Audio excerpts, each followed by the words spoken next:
Écoutez, moi, ce qui m'étonne, c'est qu'on puisse soudainement débloquer tant d'argent alors qu'on n'arrivera pas à boucler le budget de l'armée. Tant mieux si on trouve de l'argent alors qu'on dit qu'il n'y en a pas.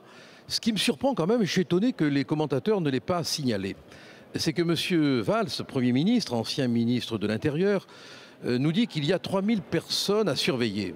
Depuis l'affaire Mera, on ne le savait pas. Et il nous dit qu'il faut doter les policiers et les gendarmes de pistolets, de gilets, de voitures, pourquoi pas de sifflets à roulettes. Cela veut dire que depuis l'affaire Mera, nos policiers sont sous-équipés. Ça pose un réel problème de responsabilité gouvernementale. Il aura fallu nos morts, les morts de la France, pour que d'un seul coup, on découvre qu'il y a 3000 personnes à surveiller, que nos policiers n'ont pas de gilet pare-balles, qu'ils n'ont pas d'armes adaptées, qu'ils n'ont pas de voitures. C'est quand même très très angoissant. Ça confine à la non-assistance à personne en danger. Gilbert Collard, les mesures annoncées ont pour but justement d'y remédier. Est-ce qu'elles vous semblent à la hauteur de la menace? Non, je ne pense pas qu'elles sont à la hauteur de la menace.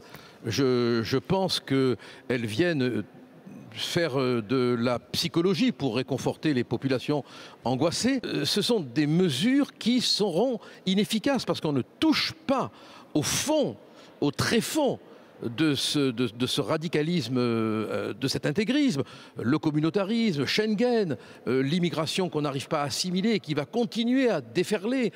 Toutes ces questions-là, le multiculturalisme, ne sont pas traitées. Écoutez, l'indignité nationale, c'est une mesure morale qui ne peut frapper que ceux qui ont le sens de la dignité nationale. Je n'accorde pas à un djihadiste ou à un terroriste le sens de la dignité nationale. C'est une mesure qu'on appelle une peine complémentaire. Peut-être que si on avait ajouté que les indignes n'auraient pas de subvention, n'auraient pas d'aide sociale, n'auraient pas le secours de l'État, on serait entré dans une mesure un peu concrète. Mais on ne l'a même pas fait. Parler d'indignité nationale à quelqu'un qui tue des policiers, qui veut attenter au drapeau, à la vie des Français, pensez-vous que ça a un sens?